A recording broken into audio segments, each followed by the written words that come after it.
Good morning friends, welcome to my channel Anokhi Mohabbat. और आप देख रहे हैं लव विद सोल सीजन 2, जहाँ पर हमने देखा था कि जो हमारी स्मृति रहती है वो रूहानिका को अपनी स्टोरी सुना रही रहती है, जिसमें वो उसे ये बताती है कि जब वो वहाँ पर देहरादून वापस आते हैं तो वो अपने बाबा से मिलती है, अपने नैना मॉम से मिलती है, और उनकी जो लाइफ चल रही रहती है वैसी चल रही रहती है कि 2 महीने में जिस तरीके से वो आकर अपनी फैमिली के साथ टाइम स्पेंड करते थे, कभी वॉलीबॉल खेलते थे, कभी घूमने जाते थे, यही सब उनका नॉर्मली चल रहा था।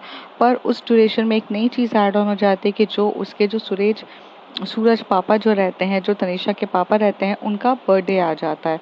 और बर्थडे के दिन वो चाहते थे कि जो हमारी तनिषा है वो अच्छी वाली ड्रेस पहने, और उसके लिए वो स्मृति को भी फोर्स करती है।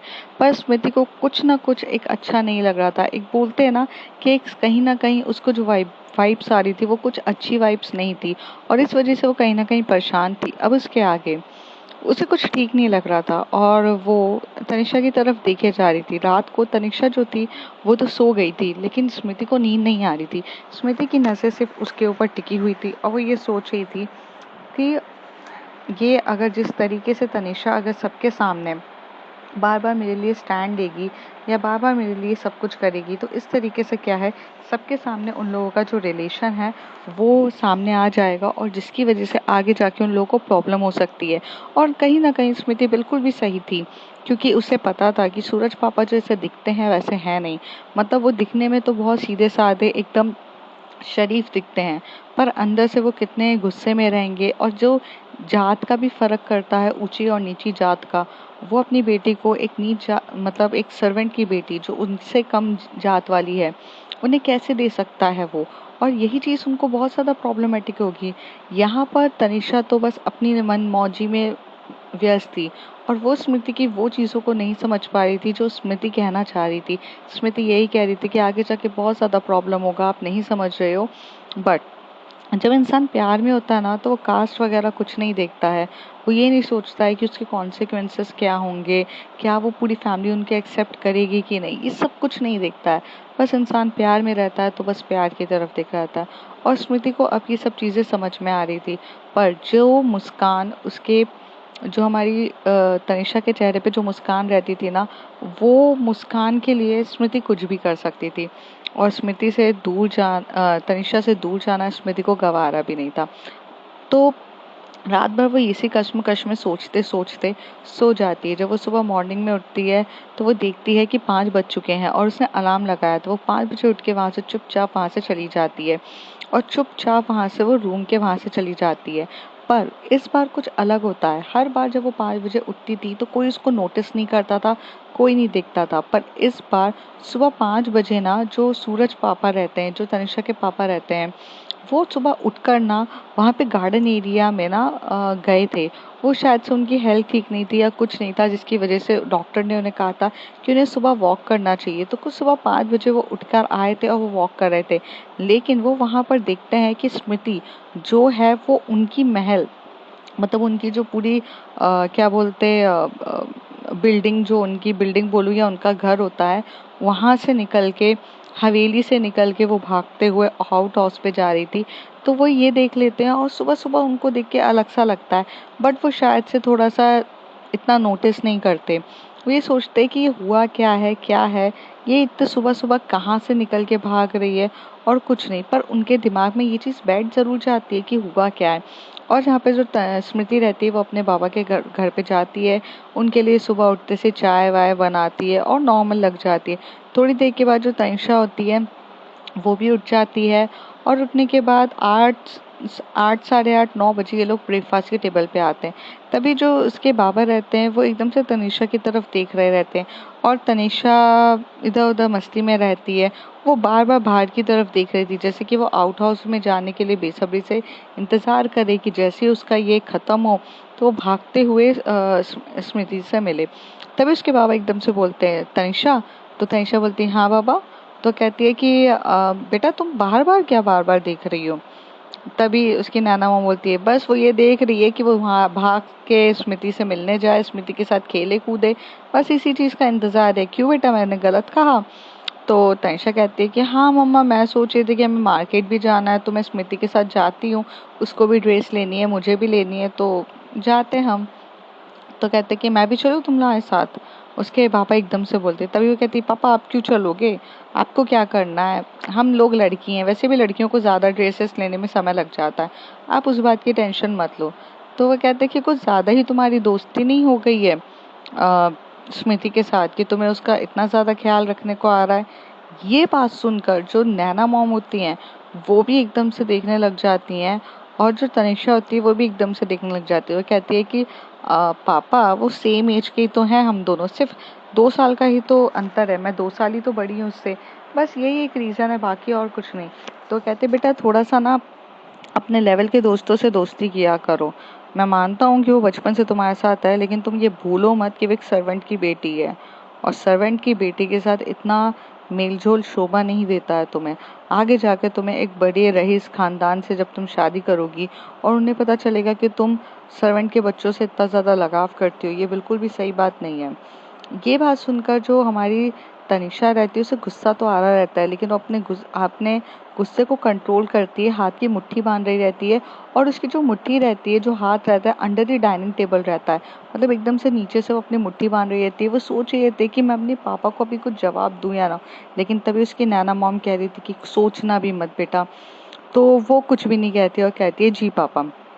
थोड़ी देर के बाद जब उसके बाबा रहते हैं वहाँ से उठ जाते हैं, और वहाँ पर उनका जो पीए रहता है वो आता है, और तो वहाँ से जो उसके जो बाबा रहते हैं, जो एक्चुअली में स्मृति के बाबा रहते हैं, वो उनको इशारा देके के बोलते हैं गाड़ी निकालो और आज तुम मेरे साथ चलोगे। तो फिर वो कहते हैं कि ठीक है। तो इस तरीके से जब वो जा रहे रहते हैं तो वो इशारों में ये बता रहे रहते हैं कि सुन लो कि जब जो स्मृति के बाबा तक है वो सब मेरी अंडर काम करते हैं, वो मेरी सुनते हैं, तो तुम्हें समझ में आना चाहिए कि कितना ज़रूरी है ये सब चीज़ें। तुम जो सोच रही हो कि सब कुछ इक्वालिटी है, ये कुछ नहीं है। वो मतलब जाते जाते इशारों में ये समझाते हुए जाते हैं। तनिषा तो स्मार्ट रहती है क्योंकि वो इशारों को बहुत अच्छे से समझ लेती है। थोड़ी देर के बाद वो जब चले जाते हैं, तभी वहाँ जब बाबा उसके चले जाते हैं, गाड़ी वाड़ी में बैठ जाते हैं, वहाँ से गाड़ी चली जाती है हवेली से, तभी वो उसकी अपनी मॉम की तरफ देखती है कि पापा को प्रॉब्लम क्या है। मम्मा पापा कितनी पुरानी सोच वाले हैं, पापा को समझ में नहीं आता है क्या कि ये सब चीज़ें मैटर नहीं करती, कास्ट वगैरह ये सब। आई इट्स रियली थिंक कि कास्ट ये सब चीज़ें मैटर करती है, मतलब मैटर तो इंसान की फीलिंग्स करती है ना, कि वो कैसा है, इंसान क्या है। मुझे ये बिल्कुल भी समझ में नहीं आया कि पापा को मेरे और स्मृति के हमेशा से दोस्ती में इतनी ज़्यादा प्रॉब्लम क्या है। तो वो कहती है कि तुम्हारे पापा हमेशा से कास्ट कास्ट करते रहते हैं, जब से वो जन्म हुआ है ना, वो तब से ही कास्ट कास्ट कर सकते हैं, और इस पे तुम उनकी सोच नहीं बदल सकती हो। तुम्हें वैसे मैंने चुप रहने के लिए इसलिए कहा क्योंकि अगर तुम अभी गुस्सा करोगी या अभी कुछ कहोगी जिससे तुम्हारे बाबा जो हैं गुस्से में आ जाएंगे, और तुम्हारा तो कुछ नहीं जाएगा इन सब चीज़ों में, लेकिन उस बेचारी स्मृति का सब कुछ चला जाएगा। तुम्हारे बाबा गुस्से में आकर अगर तुम्हारे स्मृति के डैड को जॉब से निकाल दिया तो यहाँ से उसको जाना पड़ेगा, ये सब चीज़ें छोड़नी पड़ेगी। इसलिए मैं तुम्हें बोलती हूँ कि हमेशा से शांति से रहो। लेकिन अगर तुम्हारे बाबा ने कुछ ज़्यादा ही तुम्हें स्मृति स्मृति करते हुए देख लिया ना, तो या तो वो तुम दोनों को पूरे तरीके से अलग कर देंगे, क्योंकि उनके लिए कास्ट मैटर करती है। तुम जो अभी रूम शेयर करती हो ना स्मृति के साथ, इस बात से मुझे कोई प्रॉब्लम नहीं है, लेकिन ये चीज़ अगर तुम्हारे बाबा को पता चल गई ना, तो फिर सोच लेना तनिषा, तुम्हारे बाबा को प्रॉब्लम है जात पात इन सब चीज़ों से। तुम नहीं समझ रही हो, बट एटलीस्ट तुम ये बात समझो कि वो एक एक अलग सी बीमारी होती है ना इंसान को, कि ये चीज़ ऐसी नहीं होनी चाहिए। उनको तुम कितना भी समझाओगे वो नहीं समझेंगे, बट एटलीस्ट तुम्हें समझ के चलना पड़ेगा। ये बात सुन के कहीं ना कहीं तनिषा जो रहती है उसे गुस्सा तो आ रहा रहता है, पर वो सोचती है कि मैं अपना मूड क्यों ख़राब करूं। वैसे भी वहाँ दिमाग लगाना चाहिए जहाँ को समझा सकें, और यहाँ तो समझाना व्यर्थ ही है। वो अपनी मम्मी की तरफ देख के बोलती कि पर आप तो समझोगी ना जो मैं समझाना चाहती हूँ। तो तनिषा का हाथ पकड़ के उसकी मम्मी कहती है मैं इतने साल से समझ रही हूँ, और क्या मुझे नहीं समझ में आता है कि तुम्हारे लिए स्मृति कितनी ज़्यादा मैटर करती है। तुम उसे ज़बरदस्ती दिल्ली लेकर गई, ज़बरदस्ती तुम उसके साथ उसे पढ़ाया, उसको अच्छे मार्क्स दिलवा रही हो, तुम्हारे लिए वो बहुत ज़्यादा मैटर करती है। और मुझे ये भी चीज़ समझ में आती है कि तुम उसे कुछ ना कुछ बनाकर ही मानोगी। तो ये चीज़ें अच्छी है, तभी तो मैं तुम्हें मना नहीं कर रही, लेकिन कभी कभार हम अपनों से लड़ना बहुत मुश्किल हो जाता है। तनिषा बहुत इजी होता है कि बाहर के दुश्मनों से लड़ना, लेकिन जब घर का ही अपने अगर दुश्मन हो अपनी इन सब चीज़ों के अगेंस्ट, तो ये लड़ाई बहुत बड़ी होती है और बहुत खतरनाक होती है। शायद ये बात तुम कभी तो समझ पाओगी।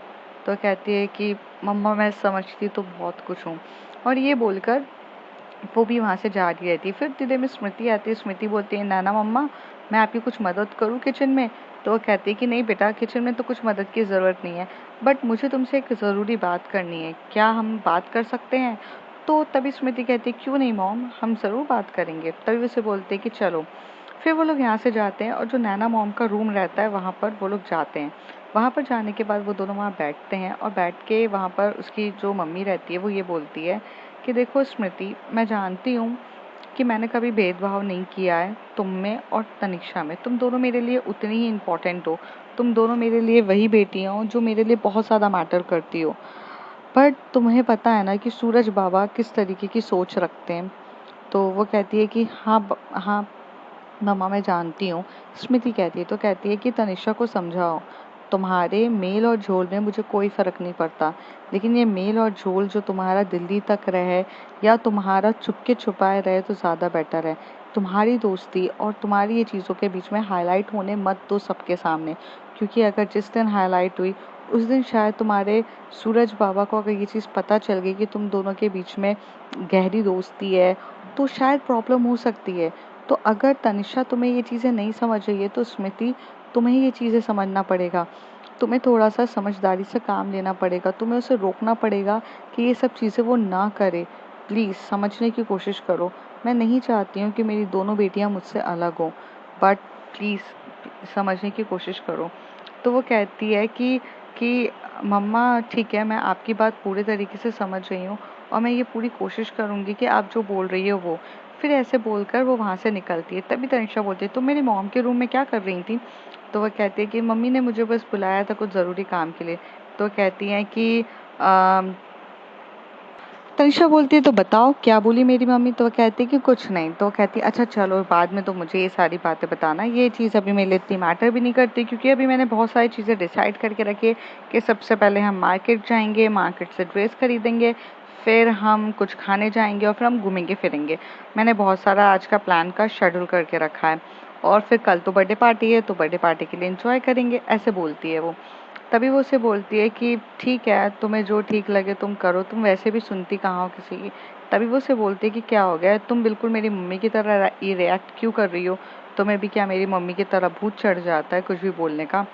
तो स्मृति कहती है कि कुछ नहीं तनिषा, तुम्हें सुनना तो है नहीं, तुम थोड़ा सा अपनी ही वैल्यूज़ अपनी इन सब चीज़ों में ही रहती हो, ना तुम मेरी सुनोगी ना करोगी। तुम्हें ये चीज़ें तब समझ में आएगी जब कहीं कुछ चीज़ बड़ी ना हो जाए। लोग कहते हैं कि छोटी सी चीज़ से भी इंसान को सबक मिलता है, बट शायद से तनिषा तुम उनमें से नहीं हो। तुम्हें लगता है कि तुम्हारा जोश, तुम्हारा एटीट्यूड और तुम्हारी हर एक चीज़, तुम इतनी कैपेबल हो, पूरी दुनिया से लड़ सकती हो, बट समटाइम ऐसा नहीं होता है। तो कहती है, क्यों तुम सुबह सुबह मुझे भाषण दे रही हो स्मृति? कुछ कहा है क्या मम्मी ने? सीधे सीधे शब्दों में बोलो। तभी वो जारी रहती है। तभी उसको बोलते, मैंने कहा सीधे सीधे शब्दों में कहो, और मुझे ना तुम्हारा इस तरीके से वॉकआउट करना, मुझसे दूर होके ऐसे वॉकआउट करना मुझे बिल्कुल भी पसंद नहीं है। मैंने कहा ना तुम्हें, तुम मुझे बताओ क्या हुआ है।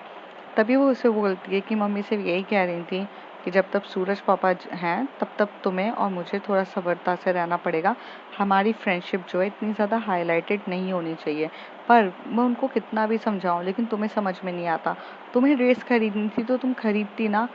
तुमने फिर ज़बरदस्ती पापा के सामने ये क्यों कहा कि मुझे स्मृति के लिए भी ड्रेस खरीदनी है? अरे तुम नैना मॉम को कहती तो नैना मॉम चुपके से तो मुझे लेकर जाती ना दिलाने के लिए। तो कहती है कि सुनो स्मृति, कल जाके तुम मेरी वाइफ बनोगी तो मेरे डैड को ये चीज़ पता होनी चाहिए। तो कहती है यही चीज़ तो तुम्हें समझ में नहीं आती है यार। तनिषा कितनी बार तुम्हें समझाऊं? वाइफ वाइफ जो तुम वर्ड लगाए रट लगाई बैठी हो, ये फेरी टेल वाली स्टोरी नहीं चल रही है कि तुमने अपने बाबा को जाकर कहा कि बाबा जैसे मुझे एक स्कूटी चाहिए थी वैसे मुझे अब स्मृति एज अ वाइफ चाहिए जो तुम्हें मिल जाएगी। ये नहीं होने वाला है। यहाँ तुम्हारे बाबा इस चीज़ के लिए कभी एग्री नहीं होंगे। तुम्हारे बाबा या तो तुम्हें घर से बाहर निकालेंगे या तो मुझे बाहर निकालेंगे, या तो कुछ ना कुछ होगा ऐसा। तुम चीज़ नहीं समझ रही हो, और मैं तुम्हें ये चीज़ के लिए सिर्फ इतना शांति से कह रही हूँ कि आज नहीं तो कल जब हमारे रिलेशनशिप के बारे में सबको पता चलेगा, तब हम कैपेबल होंगे, तब हम शायद से इतने कैपेबल होंगे कि हम खुद के पैसे कमा सकते हैं, हम खुद का घर खरीद सकते हैं, तब हम बताएंगे। अभी से बता के क्या फ़ायदा है? तुम शायद नहीं समझ रही हो। तनिषा, मैं कहना क्या चाहती हूँ, तनिषा कहती है कि तुम्हें क्या लगता है मैं अभी भी कैपेबल नहीं हूँ कोई चीज़ के लिए? तो स्मृति कहती है कि नहीं, तुम दुनिया की सबसे कैपेबल लड़की हो, मैं तुम्हें नहीं समझा सकती हूँ, चलो। और जाहिर सी बात है, तुम्हारा बहुत अच्छा मूड है शॉपिंग करने का, मैं तुम्हें वो भी ख़राब नहीं करना चाहती हूँ, चलो तुम। यहाँ से स्मृति जो रहती है तनिषा का हाथ पकड़ती है, और तनिषा पूरे टाइम उसे घूर घूर के देख रही रहती है। पर वो चुपचाप गाड़ी चलाते हैं, ये लोग मार्केट की तरफ जाते हैं, मार्केट पे ड्रेस लेने जाते हैं। तो तभी तनिषा का गुस्सा दिख रहा रहता है, जायज़ वाला गुस्सा दिख रहा रहता है, और उसमें वो उसे बोलती है कि नहीं, ये ड्रेस पसंद नहीं आई मुझे, वो ड्रेस पसंद नहीं आई मुझे, ये पसंद नहीं आया मुझे, वो पसंद नहीं आया।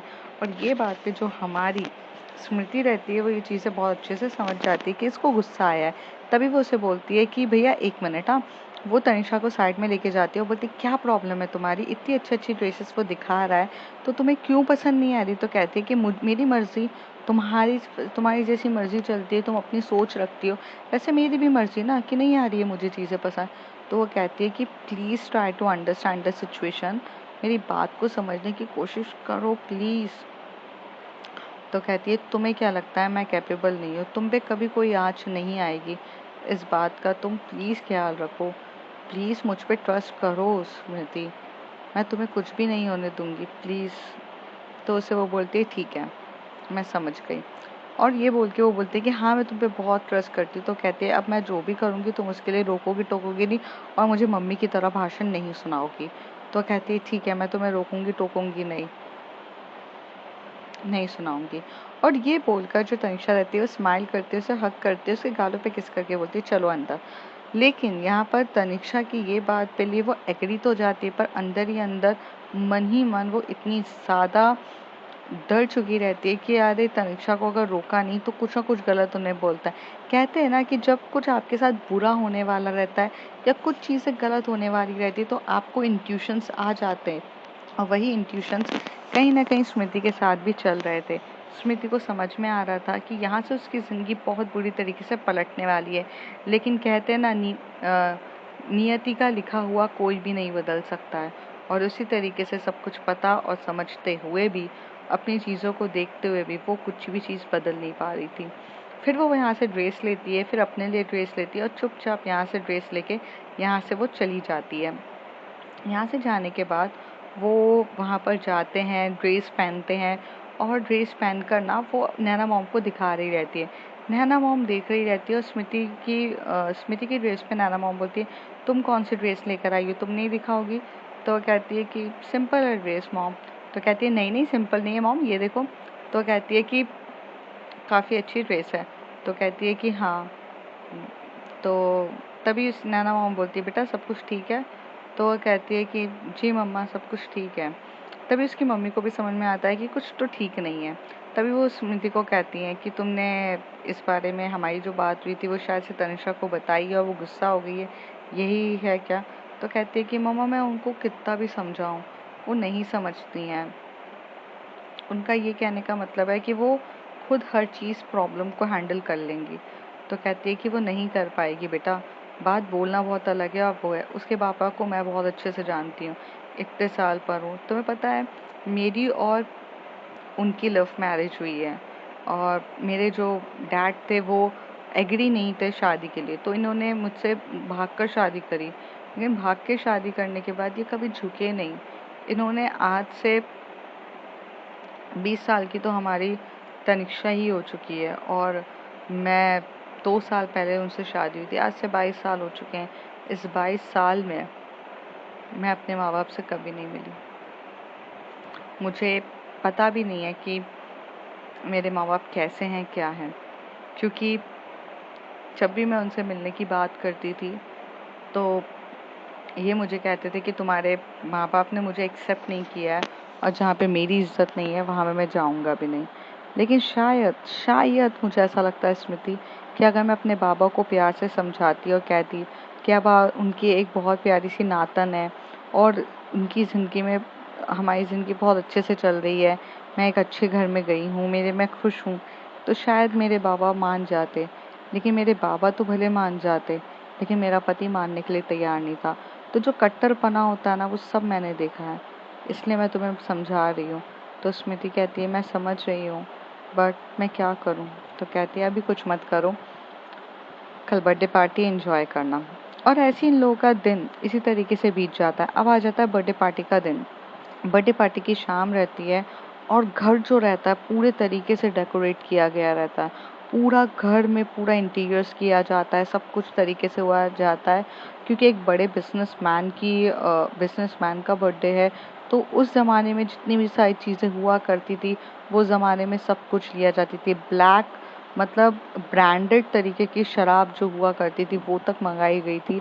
और पूरे एरिया में वो ब्रांडेड शराब को भी इधर उधर लगाया गया था, स्टॉल लगे थे, एक गाना गाने वालों को बुलाया गया था जो बकायदा वहाँ पर गाना गा रहे थे, जो सूफियाना गाना जिस तरीके से होता है और थोड़ी सी कव्वाली टाइप, वो सब गाना गा रहे थे।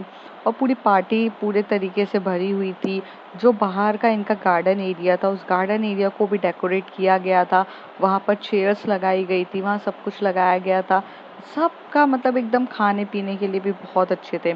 थोड़ी देर में जो जो उसके बाबा रहते हैं, जो स्मृति के बाबा, वो अपनी बेटी को जब इतनी अच्छी ड्रेस पहनते हुए देखते, तो कहते, बेटा ये महंगी वाली ड्रेस तुम्हें किसने दिलाई? तो वो कहती है कि सूरज बाबा ने। तो कहते, बेटा लेकिन ये तो सही नहीं है।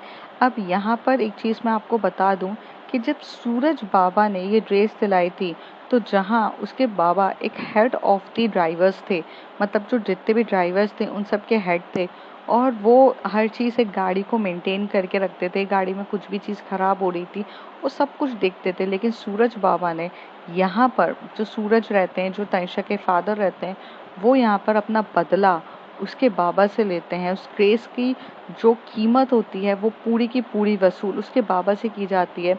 उसके बाबा को वो इतना काम कराते हैं, इतना सब कुछ कराते हैं कि एक बूढ़ा इंसान इतना काम कैसे कर सकता है?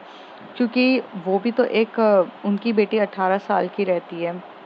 18 साल की बेटी की उम्र के हिसाब से वो भी एज में बड़े रहते हैं, तो उनसे इतना काम कराते हैं कि वहाँ पर उनकी आंखों में आंसू भी आ रहे रहते हैं, लेकिन वो आंसू भी नहीं ला सकते थे। पर ये बात वो अपनी बेटी को नहीं बताते हैं। वो उनकी बेटी को सिर्फ ऐसी नॉर्मल बोलते हैं, अच्छी ड्रेस है। और यहाँ से जो स्मृति रहती है, उसको लेने के लिए तनिषा आ जाती है। तनिषा एकदम से अपने बाबा की तरफ देख के बोलती है कि बाबा आप अच्छे कपड़े तो पहन लो, आप तो मतलब पहन लो। तो कहते हैं, बेटा हमें थोड़ी ना पार्टी में आना है, हमें तो पूरे काम में लगाया गया है। हमें यहाँ से कंटिन्यूसली आपके जितने भी मेहमान आ रहे हैं ना, उन सबको, बाहर से मेहमान आ रहे हैं, वो रेलवे स्टेशन से लेते हुए यहाँ पर ला के ड्रॉप करना है। तो हमारा तो कोई काम ही नहीं है बेटा। तो कहती है, फिर भी बाबा आप तनिषा के तो आप स्मृति के पापा हो, आप फिर भी तो करो। तो कहते हैं कि जी आप बिल्कुल सही कह रही हैं, बट हमारा कुछ काम ही नहीं है। लेकिन तनिषा किसी के सुनने वालों में से थी क्या? वो जाती है वहाँ से, कपड़ों में से 2 शर्ट्स निकालती है और उसमें से बोलती है, बाबा ये शर्ट पहनोगे या ये? तो वो कहते कि बेटा, पर वो कहते कि नहीं, आप मेरे बाबा का बर्थडे है और आप भी मेरे लिए बाबा से कम नहीं हो। जहाँ हम इतने सुंदर दिख रहे हैं, तो आपको भी दिखना पड़ेगा। तो वो शर्ट पहन लेते हैं और वो शर्ट पहन के फिर वो ड्राइवर रहते हैं, तो वो वहाँ पर चले जाते हैं। उस दिनों में स्पेसिफिकली उसके बाबा ने ये काम किया था कि इतने सारे यंग्स ड्राइवर्स थे, पर यंग्स ड्राइवर्स को बुलाने के बदले उन्हीं को बोला था सारे सर्वेंट्स वो लेकर आना, और इस यही काम में वो लग जाते। थोड़ी देर के बाद पार्टी स्टार्ट हो जाती है, सारे के सारे लोग आ चुके रहते हैं। एक बकायदा माहौल एकदम बहुत सुंदर सा एकदम क्रिएट हो चुका रहता है। थोड़ी देर के बाद उसके जो बाबा रहते हैं, सब उनको वेलकम करने लगते हैं। कोई हाथ में क्या बोलते हैं, गुलदस्ता लेकर आता है, उन सबको गुलदस्ता देता है। गुलदस्ता देने के बाद जो उसके बाबा रहते हैं, वो मतलब सूरज जो रहते हैं, वो जो पापा रहते हैं, ये हमारी तनिषा के पापा वहाँ पर जाते हैं और केक कटिंग करते हैं। और केक कटिंग करते टाइम सब डांस वगैरह सब कुछ हो रहा रहता है। तभी वहाँ पे केक कटिंग करने के बाद उसके जो डैड रहते हैं, वो सबके सामने अनाउंस करते हैं कि पार्टी, मतलब वो अपने जो बिजनेस मोटिवेट के लिए जो उन्होंने किया था, वो पार्टी से मतलब करते हैं, लाइक कि शेयर्स का मार्केट इतना बढ़ेगा, ये होगा वो होगा। सब ऐसे बता रहे रहते हैं। फिर थोड़ी देर के बाद वो कहते हैं कि आप लोगों को आज मैं अपनी बेटी से भी मिलाना चाहती हूँ। मेरा बेटी जो है वो अब बहुत बड़ी हो गई है। Tanisha please come on the floor. तो तनिषा जो होती है वो वहाँ से चुपचाप जाती है। वो स्मृति का हाथ पकड़े रहती है, स्मृति को भी लेके जाती है, पर स्मृति हाथ छुड़वाती है और कहती है तुम्हें बुलाया है, चुपचाप जाओ, यहाँ अपनी मनमानी मत करना। और तनिषा चुपचाप ये बात सुन के वहाँ से चली जाती है। तभी वहाँ पर उसे बोलते हैं कि आप तो मतलब एक बहुत अच्छी हो, आपको तो हर चीज़ आती है, ये है। तो मतलब सब उसका तारीफ़ कर रहे रहते हैं कि कितने परसेंटेज लेकर आई है, उसे पियानो बजाने आता है, उसे ये बजाना आता है, उसे बजाना। तो तभी उसे बोलते हैं कि मैम आप गाना गा सकती हैं कि वहाँ के जो इतने होते हैं। और यहाँ बता दूँ कि जितने भी हाई बिजनेसमैन होते हैं उनके बच्चे भी आए रहते हैं।